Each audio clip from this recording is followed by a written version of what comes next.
तर या मालिकेच्या आजच्या भागामध्ये आपण पाहणार आहोत काय झालं म्हणजे 10 ऑगस्टचा भाग आहे हा। विमल विचारते विमलला विचारते सायली की विमलताई तुम्ही येता का माझ्याबरोबर आश्रमामध्ये। मग तेव्हा सायली म्हणते चला बघू आता इथे काही काम नाही आहे, चला तुम्ही जाऊया आपण आश्रमामध्ये। तेव्हा त्या विमल म्हणते अहो मी जर इथून गेले तर पूर्ण आणि कल्पना वहिनींना जर चांगलं वाटणार नाही तर त्याही आता येणार नाहीत म्हणून ते आवडणार नाही त्यांना। मग आता सायलीला खूप वाईट वाटतं आणि ती विचारते।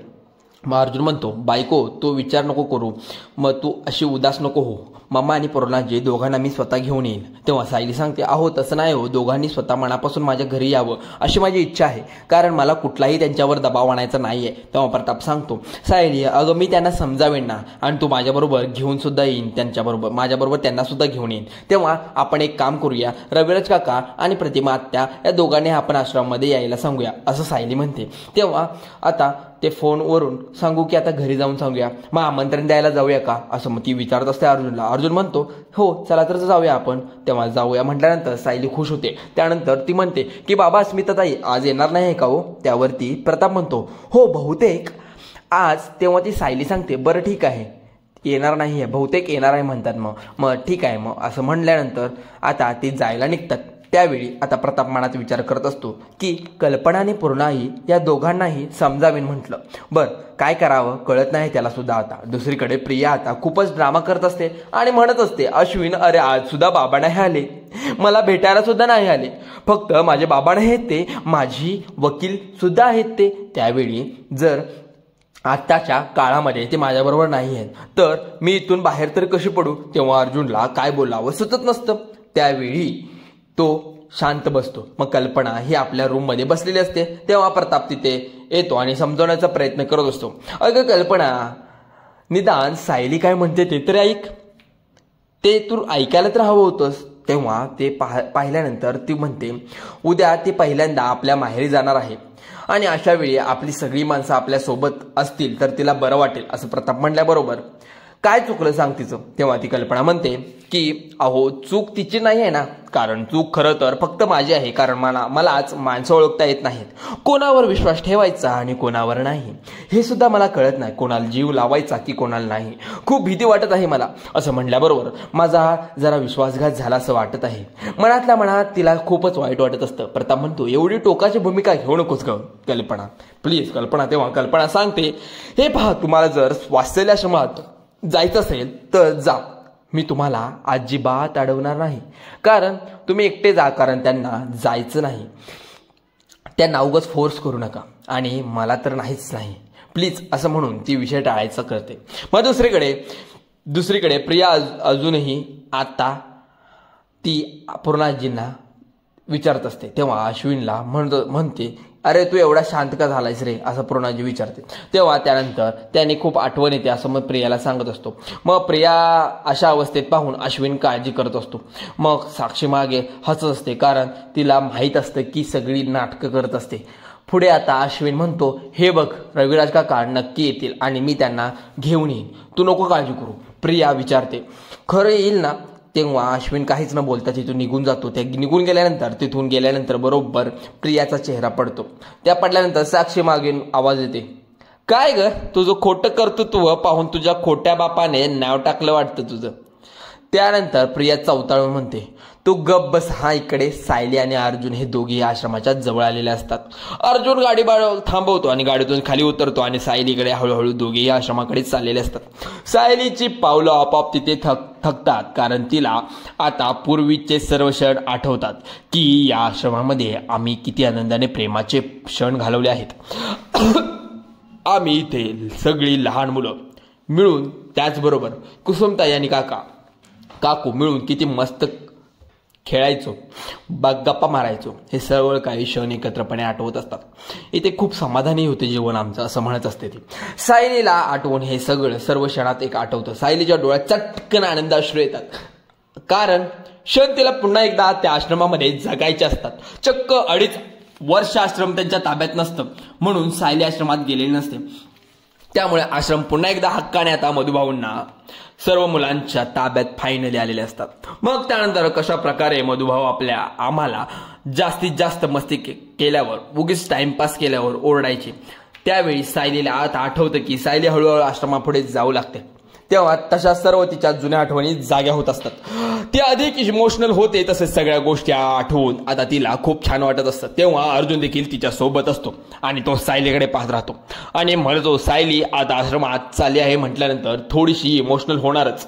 2.5 वर्षानंतर तिच्या आश्रमामध्ये अगदी हक्काने ती पाऊल टाकत आहे. त्यावेळी मग सायली आणि अर्जुन दोघेही पुढे आश्रमाकडे पाहत असतात. सायलीचं मग मन अगदी भरून येत असतं. सायलीच्या डोळ्यात आनंदाश्रू असतात. तेवढ्यातच मधुभाऊ बाहेर टोकावून पाहतात तर सायली आणि अर्जुन त्या दोघांना ते दिसतात. तेव्हा मधुभाऊ खूपच आनंद होतात, खुश होतात. तेव्हा कुसुम, ए पोरांनो बघा कोण आलंय, जावई बापू आले, सायलीताई आले. तर असं म्हणल्याबरोबर अगदी धावत येतात सायलीकडे. तेव्हा सर्व मुलं सुद्धा अगदी आनंदाने मोठ्याने उड्या मारत येतात. ताई, सायलीताई असं म्हणत तेव्हा ती सगळी मुले सायलीकडे चक्क मिठी मारत असतात. सायली भोवती घोळका घेऊन बसलेले असतात. जवळ येतात, थांबतात. त्यावेळी कुसुम सुद्धा बाहेर धावत येते आणि म्हणते, आली माझी सायली लेक आली. त्यानंतर सायली विचारते, काय ग बाळांनो, कसा आहात तुम्ही? तेव्हा सायली सगळेजण म्हणतात, हो बरे आहे, तुम्ही कशा आहात? सर्वजण बरे आहेत म्हणल्याबरोबर घरात जाणार असतात. तेवढ्यात मला इथून कोणी जायला नाही सांगणार ना आता? तेव्हा सायली सांगते, अजिबात नाही, कारण ते ना तुमचं हक्काचं घर आहे. तेव्हा आता कुसुम म्हणते, अर्जुन भाऊजी पुन्हा मिळून भेटून तुम्हाला बरं वाटलं आम्हाला. तेव्हा सगळेजण थँक्यू असं अर्जुन भाऊजींना म्हणत असतात. तुम्ही खूप मदत केली.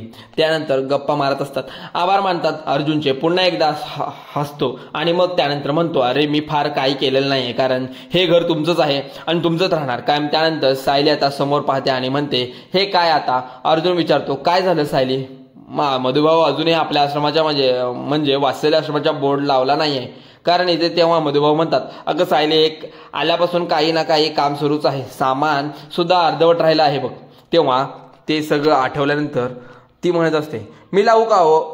मग तेव्हा तेव्हा सायली म्हणते, नाही मधुभाऊ आपल्या घरात, त्यांचं नाव अगोदर मिळायला हवं. तेव्हा हे सोम्या बोर्ड कुठं आहे रे असं सायली विचारते. त्यानंतर मधुभाऊ म्हणतात, सोम्या अवैध जा, आतमध्ये जा आणि घेऊन ये, स्टूल आण बघू. मग गेल्यानंतर सोम्या लगेच स्टूल आणून बोर्ड बाहेर लावायला सुरू करतो. तेव्हा स्टूल आणल्यानंतर पायरीवर ठेवतो पाय. तेव्हा सायली पदर खोचून त्या स्टूलवर चढायला जाते. अर्जुन म्हणतो, ए थांब, पडशील तू. अगं म्हणून तो स्वतःला स्टूलवर चढतो आणि बोर्ड घेऊन लागतो. वाचल्या आश्रमाला लावतो. आश्रमाला पुन्हा एकदा ओळख निर्माण करून देतो, कारण बोर्ड तिथे लावल्यामुळे सर्वजण आता खुश होतात, टाळ्या वाजवतात. त्यानंतर सायली म्हणते, हा फक्त बोर्ड नाही, आपल्या विजयाची निशाणी आहे. तेव्हा आज जाऊया आपण. तेव्हा असं सायली विचारते, आज जाऊया. मग अर्जुनला सुद्धा आनंद होतो. आतमध्ये जाऊन पाऊल टाकल्यानंतर तेवढ्या कुसुम थांब म्हणते, कुठे निघालात तुम्ही? इथेच थांबायचं. मग आता अर्जुन आश्चर्याने तिच्याकडे पाहत असतो. मग म्हणतो, काय झालं? कुसुम म्हणते थांबा जरा, थांबा इकडे. घरातील सर्वजण कॉफी पीत बसलेले असतात. तेव्हा प्रताप पुन्हा एकदा विषय काढतो आणि पूर्णाजींना विचारतो की सायलीने आपल्या सर्वांना तिकडे बोलावलं आश्रममध्ये, तुम्ही येणार का? तेव्हा पूर्णाजी या कल्पनाकडे पाहत असतात. म्हणतात की जरा थांबता. तेव्हा कल्पना विचारते, पूर्णाही नाही ना तुम्हाला तिकडे जायचं म्हणून? त्यावरती पूर्णाजी काहीच बोलत नाही. तर आता अस्मिता तू येणार आहेस का अगं? तेव्हा तू येतीस का तिकडे असं प्रताप विचारतो. अस्मिता तिच्या आईकडे पाहते आणि आपली गप्प राहते, कारण पूर्णाजी आणि अस्मिता माहीत असतं की कल्पनांना राग येईल आणि त्या दोघांनाही खरं तर आश्रममध्ये जायचं असतं. त्यानंतर आता प्रताप म्हणतो, अरे काय चाललंय तुमचं चाललंय हे मला कळत नाहीये. आणि कल्पना अजूनही राग प्रतापकडे पाहते. तेव्हा प्रताप बिचारा गप्प राहतो. इकडे कुसुम औक्षण करण्यासाठी म्हणजेच अर्जुन आणि सायलीचे औक्षण करण्यासाठी ताट घेऊन येते आणि म्हणते, आज हे घर ना फक्त तुमच्यामुळे आम्हाला मिळालं आहे. परक्यासारखं तुमचा आभार मानण्याचं नाही आहे. म्हणजेच मला कळत नाही आहे की तुमचे आभार कसे मानावे, आणि म्हणून तुमच्या दोघांनी दृष्ट सुद्धा काढते. दोघांचे दृष्ट काढून कुसुमताई माता खुश होते. तेव्हा सगळेजण म्हणतात, चला आतमध्ये. अर्जुन देखील विचारतो, आता आतमध्ये येऊ शकतो? तेव्हा कुसुम दारातच अडवते आणि म्हणते, नाही येऊ नका आतमध्ये. सर्वजण आता विचारतात, काय? मग अर्जुन विचारतो, काय झालं, काय वगैरे झालंय का तुम्हाला? मग काढून नंतर थांबा म्हणत असते कुसुम. अगोदर तुम्ही नाव घ्यायचं मगच आतमध्ये यायचं. तेव्हा सायली मात्र हसते. तर अर्जुन लगेच आता सायलीचं नाव घेतो. नाव चला तर आता आतमध्ये. मग या मधुभाऊंना म्हणतात, जावई बापू अहो या. तसं नाही नाव घ्यायचं, तर उखाणा घ्यायचा उखाणा. मधुभाऊ म्हणतात सायली बाळा तू अगोदर उखाणा घे मग जावई बापू घेतील. मग ती सायली म्हणते हो मधुभाऊ घेते मी उखाणा. म्हणल्याबरोबर मधुभाऊ जुन्या घरात नवीन झळाळी, जुन्या वर्षाला नवीन पालवी, स्वप्न नवीन, उमेद नवीन आणि अर्जुन रावांची साथ मला अशीच आयुष्यभर हवी असं अर्जुन पाहून तिच्या छान उखाणा घेत असते. आता सर्वांचं सायलीने घेतलेला उखाणा खूप आवडलेला असतो. त्यानंतर अर्जुन आता उखाणा घेणार असतो. अर्जुनला उखाणा काय येत नसतो. अर्जुन आता लगेचच उखाणा घेणार असतो.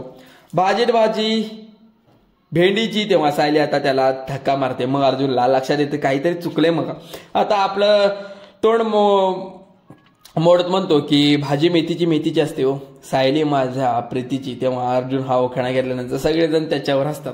मग मुलं म्हणून लागतात की चिटिंग केले. सर्व मुलांना कुसुम आता शांत करते. म्हणजे समजले आम्हाला चिटिंग केली आहे. काही हरकत नाही कारण आज सगळे तुमच्यासाठी माफ. तेव्हा अर्जुन म्हणतो सो स्वीट.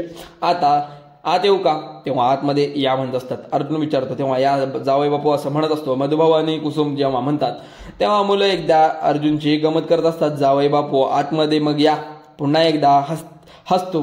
तेव्हा लहान मुलांचा जास्त मनावर न घेता अर्जुन सुद्धा आता त्यांच्याकडे पाहून हसतो. आश्रममध्ये जातो आणि दुसरीकडे रविराज एकदम शांतपणे घरी बसलेला असतो. तेव्हा कल्पना त्याच्यासाठी कॉफी आणून देते. म्हणते हे पहा आपण जायचे हा तिकडे कारण मी तयार आहे. तुम्ही सुद्धा कॉफी पिऊन घ्या तयार व्हा. तेव्हा आता रविराज काही प्रत्युत्तर न देता एकदमच शांत बसतो. एवढा कसला विचार करताय ती विचारते. त्यावरती रविराज म्हणतो काही नाही वात्सल्य आश्रमाचा मी विचार करतोय कारण सायली आणि अर्जुन मी तर सांगितलं आम्ही येतोय म्हणून. वात्सल्यमध्ये आपली मुलगी वाढली आहे प्रतिमा आणि तिच्या घरचं खूप आठवणी असतील तिथे आणि खूप खुणा सुद्धा असतील. आता उगीच सगळ्यांच्या समोर माझ्या डोळ्यात पाणी यायला नको. तेव्हा प्रतिमा समजावते आणि अहो एकीकडे तुमच्या मनात असणारे तन्वीबद्दलची संताप माहित आहे मला आणि दुसरीकडे काय म्हणावं तिच्या आठवणीच्या डोळ्यात पाणी येईल. मग रविराज म्हणतो माझ्या मनात तन्वीबद्दलच्या ज्या भावना आहेत ना त्या जगातल्या कुठल्याच बापाने अनुभवल्या नसतील कारण तिने जे काही केले त्याबद्दल माझ्या मनात राग आहे. कारण मला आता लहानपणीचा तन्वीचा निरागस चेहरा सुद्धा आठवते. आता तो कसा विसरू सांग बरं काय झालं असेल. आश्रमाने द्यावया तिला आश्रम तिला काय म्हटलं असं छोटंसं बाळ होतं ग. तेव्हा त्यावेळी प्रतिमा विचारते पण आपण आज आश्रमात जाऊया की नको. तर इकडे आता सायली अर्जुन सांगत असते की पहा हा कोपरा माझी परीक्षा असली ना मी इथे अभ्यास करत बसायचे. तासन तास उतून हालायचे सुद्धा नाही. तेव्हा मधुभाऊ सुद्धा सांगत आहो तुम्हाला माहित नाही जावई बापू पाणी प्यायला सुद्धा उठायचे नाही. एकदा कुसुमने या खिडकीच्या गजातून तिला पेला दिला. तो सांभाळून घेताना झाला आडवा. तेव्हा पाणी ह्यावर पडलं आणि नुसती बोंबाबोंब करायला लागली आणि रडायला लागली. तेवढ्यात कुसुम आता तिथे येते आणि म्हणते घ्या गरमागरम चहा घ्या बरं. तेव्हा अर्जुन सायलीकडे पाहतो. मग आता सायली म्हणते कुसुमताई अगं हे चहा घेत नाहीयेत. त्यावेळी कुसुम म्हणते नाही घेत अजिबात नाही जमणार का कारण ते तुझ्या माहेर आलेत ना मग तुला आवडणार सगळ्या गोष्टी त्या केल्या पाहिजेत कारण त्यांनी सुद्धा आता चहा प्यायला. तेव्हा मधुभाऊ विचारतात कुसुम अगं ही कसली जबरदस्ती आहे. तेव्हा अर्जुन म्हणतो मधुभाऊ नो प्रॉब्लेम कारण मी माझ्या बायकोच्या घरी आलोय ना. त्यावेळी चहा जरा पिणार. त्यावेळी मधुभाऊ आता सायलीला सांगतात तेव्हा अगं बघू जावई बापू अहो बसा म्हणत असतो. तेव्हा चहा घेऊ का. मग अर्जुन आणि सायली दोघे बसतात. त्यावेळी नंतर सायली अर्जुन दोघांकडे चहा पित असतात. मग अर्जुनकडे खूप कौतुकाकडे पाहत असतात. त्यावेळी अर्जुन अजिबात ते चहा पिणार नसतो पण पितो त्यावेळी चहा. सायली देखील तेवढाच आनंद झालेला असतो चेहऱ्यावर. त्यानंतर सर्वजण गप्पा मारत बसतात. थोडा आवरतात. त्याच वेळी तिला तीच दप्तर सापडतं आणि ती खूपच खुश होते. मधुभाऊ विचारतो मधुभाऊ अहो माझंच दप्तर अजून आहे इथे. त्यावरती मधुभाऊ म्हणतात हो श्रेयस वापरत आहे ना ते दप्तर आता. त्यानंतर हे दप्तर रेचनाचे सुद्धा वापर बरं होईल. खूप वापरतात हे दप्तर तुझं. तेव्हा सायली आता खुश होते आणि लगेचच अर्जुनचा हात पकडते. त्याला जरा बाजूला घेऊन जाते आणि म्हणते तुम्हाला एक सांगू आम्ही इथे लपाछपी खेळायचो सगळं खेळायचो इथे. मग तेव्हा सगळं काही आठवत असतं. मी इकडून थेट आली उडी मारली आणि इथे पहा उभे आहोत ना तिथे आम्ही कॅरम खेळायचो बसायचो. मी सोमू श्रेयस सगळे असायचे आणि या दाराला इथे मी मण्या तोरण सुद्धा बनवलं होतं. मधुभाऊ तुम्हाला आठवते. त्यावेळी मधुभाऊ म्हणतात हो बाळा आठवते. मग त्या आता अर्जुनला हात पकडून दुसऱ्या रूममध्ये त्याला घेऊन जाते आणि म्हणते लपाछपी खेळताना मी नेहमी इथे लपायचे आणि नेहमी एकदा कुसुमताईंना इथे लपायला अशा जुन्या गोड आठवणी सांगत सायली म्हणत असते अर्जुनला, सर्व काही हसत सांगत असते. कुसुम ही मधुभावना हात करत असते आणि म्हणते पहा सगळेजण सांगतील. त्यावरती कुसुम म्हणते हो आठवतंय ना, मला सगळं आठवतंय असं म्हणत. तेव्हा काही लहान नव्हती, मोठी घोडी होती चांगली, तोच अल्लडपणा अजून गेला नाहीये तुझा. सायली लगेच आता कुसुमला कवटाळते आणि अगदी घट्ट पकडून तिला मिठी मारते. त्यावेळी अर्जुन इमोशनल होतो, सायलीकडे खूप प्रेमाने पाहतो. तो मनात विचार करतो, सायली तू खरंच नेहमी सगळ्यांची काळजी घेतेस, तुलाच हे लहानपण मूल मी कधी पाहिलं नाही असं म्हणून तिच्याकडे पाहत राहते. तेव्हा कुसुमचं लक्ष अर्जुनकडे जातं आणि विचारतो काय झाले, तुम्ही कुठे हरवलात. त्यावर अर्जुन सांगतो मी नाही हरवलो, माझी बायको हरवले तिच्या लहानपणीच्या आठवणीत. त्यावरती मधुभाऊ म्हणतात जावई बापू अहो हरवणारच हो, कारण माझी सावण आज पहिल्यांदा माहेरपणाला आली आहे. त्यावेळी अर्जुन आता सायलीकडे पाहतो आणि म्हणतो बायको तू बोलत राहा, सगळं पाहतोय मी. बर. नंतर आता सायली लगेच सुरू होते आणि म्हणते तुम्हाला एक सांगू गंमत, बाहेर झाडाखाली ना आम्ही भातुकली खेळायचो आणि खेळत असताना अर्जुन आता खेचत बाहेर घेऊन जाते. त्यावेळी बाहेर अर्जुनला घेऊन जात असताना बाकावर बसवते आणि म्हणते याचं झाडाखाली बसून आम्ही डबे खायचो, भातुकलीचा खेळ खेळायचो, खूप मजा मस्ती करायचो. हे झाड म्हणजे माझ्या सगळ्यात जवळचा मित्र होता. तेव्हा अर्जुन आता तिची प्रत्येक गोष्ट अगदी मनापासून ऐकत असतो. त्यानंतर सायली अर्जुन सांगू लागते तुम्हाला माहित आहे हो, एकदा झाडाच्या बुद्ध्यावर मला ना चिक येताना दिसला हो, मला वाटलं रक्त येते की माझा, म्हणून मी खूप रडले आणि मग त्यानंतर झाडावर बुंद्यावर मी निलगिरीचं लेप सुद्धा लावला आणि खूप वेळ अशी त्याला मिठी मारून सुद्धा बसले, 1 मिनिट सुद्धा असं सोडलं नाही.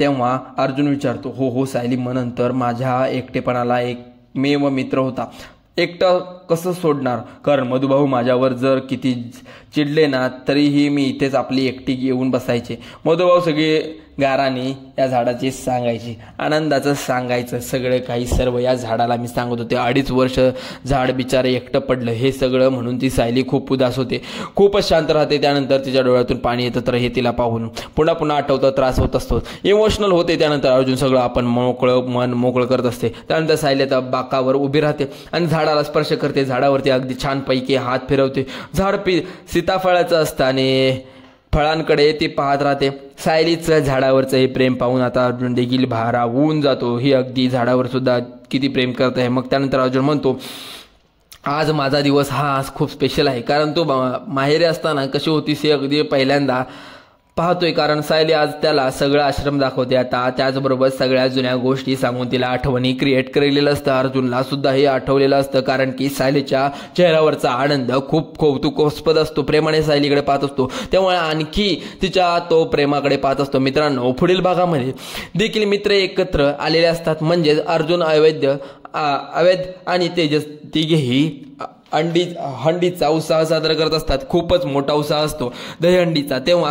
जेव्हा धर्म वाढतो तेव्हा तो कृष्ण जन्माला येतो. तेव्हा अद्वैत म्हणतो राहुल तुझा पप्पांचा घडा राहुल तुझ्या पापाचा घडा आता भरलाय असं म्हणून ते तिघे एकमेकांच्या हातावर हात ठेवतात आणि बोला गोविंदा रे गोपाळ असं मोठ्याने म्हणतात. तर दुसरीकडे मानसी ही शपथ घेते, घरात राहून गायत्री वहिनीचा पास्ट आणि त्याचा घरावर राग एवढा का आहे, मी शोधणारच या 5 दिवसांमध्ये. तेव्हा मी नाही तर आपण असा सायली कला या मानसीच्या मैत्रिणी तिथे येतात, साथ देतात म्हणतात. दुसरीकडे दहीहंडीचा उत्साह खूप जल्लोषात कुटुंब मिळून साजरे करत असतात. तेवढ्यात अद्वैतला आता सत्य समजलेलं असतं की नेमका त्यावर हल्ला झालेला असतो, त्याच्या छातीतून रक्त येत असतं. अर्जुनला आवाज येतो मोठ्याने, त्याला जवळ बोलवतो. लगेच अर्जुन तिथे येतो, काय झालं विचारतो. तेव्हा म्हणतो मला सायलीच्या आईबाबांबद्दल काहीतरी समजलं. इकडे सायली आता दहीहंडी फोडणार असते आणि अद्वैतकडे तिचं लक्ष जातं. अशा मालिकेच्या पुढील भागासाठी आपल्या चॅनलला सबस्क्राईब करा, कारण की आपण सर्व पार्ट सगळे खूप हुबेहूब सगळं काही सांगत असतो, खोटे काही आपण सांगत नाही. आपल्या चॅनलवर तुम्ही जर नवीन असाल चॅनलला आता सबस्क्राईब करा, कारण की जे मालिकामध्ये असतात, जे इतर मालिका तुम्ही बघितल्या असतील त्या सर्व काही फेक न्यूज सांगत असतात, फेक बातम्या त्यांनी म्हणजे मालिकेचे साई रचून सांगत असतात. आपण तसं काही सांगत नसल्यामुळे स्पष्ट आणि मराठी भाषेत आपण सर्व काही बातमी देत असतो. त्यामुळे आपल्या चॅनलला तुम्ही आत्ता सबस्क्राईब करा. चला तर मग धन्यवाद, आभारी आहोत.